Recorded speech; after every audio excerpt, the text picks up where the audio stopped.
everyone. Very good. आज हम सुनाएंगे आपको एक स्टोरी। अब स्टोरी सुनना तो सबको अच्छा लगता है ना।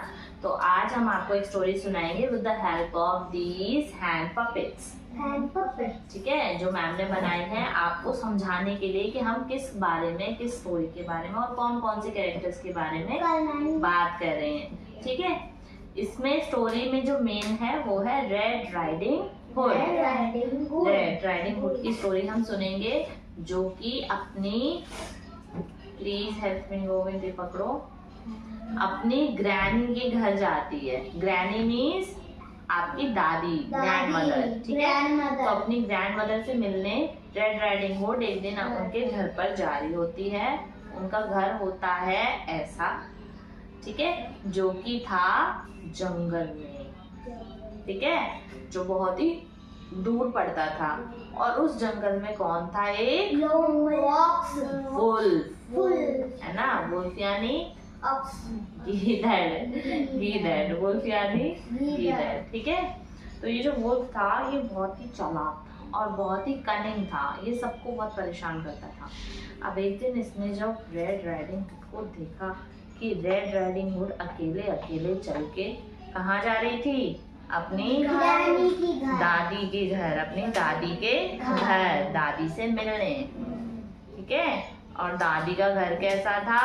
ऐसा, है ना। दादी के घर पर जा रही थी वो, और बीच रास्ते में उसको कौन मिला? एक वुल्फ। ठीक है, अब ये जो वुल्फ था इसने इससे रेड राइडिंग हुड से पूछा कि तुम कहाँ जा रही हो? तो रेड राइडिंग हुड ने कहा कि मैं तो अपनी ग्रैनी से मिलने जा रही हूँ। तो अब वुल्फ ने बोला कि अच्छा, तुम्हारी ग्रैनी कहाँ रहती है? तो रेड राइडिंग ने उसे बताया कि मेरी ग्रैनी का जो घर है वो थोड़ी दूर है जंगल में जाके, है ना। तो अब जो है उनको लगा कि अरे वाह, ये तो अच्छा मौका है कि अब मैं ग्रैनी के घर पे रेड राइडिंग हुड को जो है जाने से पहले, रेड राइडिंग हुड के जाने से पहले मैं पहुंच जाता हूँ और वहां पर मुझे मौका मिल जाएगा रेड राइडिंग हुड को खाने का, है ना। अब वो रेड राइडिंग हुड को खाना चाहता था। तब उसने क्या किया, वो जल्दी से गया और ग्रैनी की जगह पर बैठ गया। पकड़ो, ग्रैनी की जगह पर बैठ गया और ग्रैनी के घर पर गया और बेल बजाई। ग्रैनी ने बोला कौन है? तो वुल्फ ने बोला कि मैं आपकी पोती रेड राइडिंग हुड हूँ। अब यहाँ पर भी वुल्फ ने ग्रैनी से झूठ बोला, जिससे कि ग्रैनी वो दरवाजा खोल दे, है ना। अब ग्रैनी ने दरवाजा जो है बोला कि वहीं पर एक बेल है, आप दरवाजा खोलकर आ जाओ, है ना। और जो है रेड राइडिंग हुड समझ के उसकी दादी ने उसको अंदर आने दिया। अब वो अंदर आया तो उसकी दादी ने बोला कि मैं अभी मार्केट से होकर आती हूँ रेड राइडिंग हुड, और आप बैठो, है ना। और उसकी दादी मार्केट चली गई।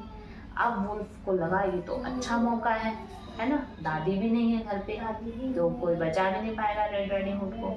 तो वो कपड़े पहनकर दादी के और चश्मा लगाकर बैठ गया, है ना।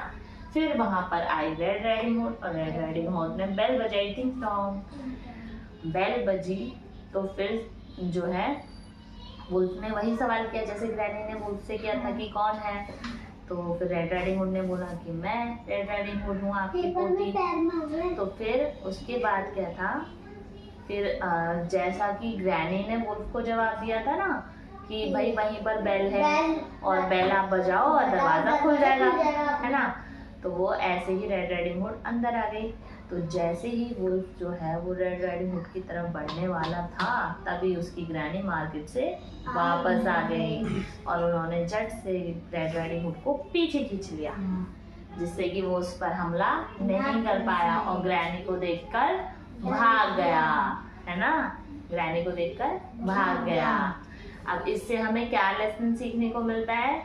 इससे हमें ये लेसन सीखने को मिलता है कि कभी भी हमें, जब भी हम अकेले कहीं पर जा रहे हैं तो हमें सीधा वहीं पर जाना है और बीच में किसी से भी बात नहीं करनी, और किसी को भी अपने घर के बारे में, अपने घर के एड्रेस के बारे में या अपने घर वालों के बारे में नहीं बताना, कोई इन्फॉर्मेशन उसे नहीं देनी, है ना, जिससे कि वो हमें या हमारी फैमिली को हार्म नहीं पहुंचा पाएगा। है ना? ओके, एड्रेस बताने थे। आपको बात ही नहीं करनी है किसी से, कोई भी स्ट्रेंजर जिसको आप नहीं जानते उससे आपको बात नहीं करनी है।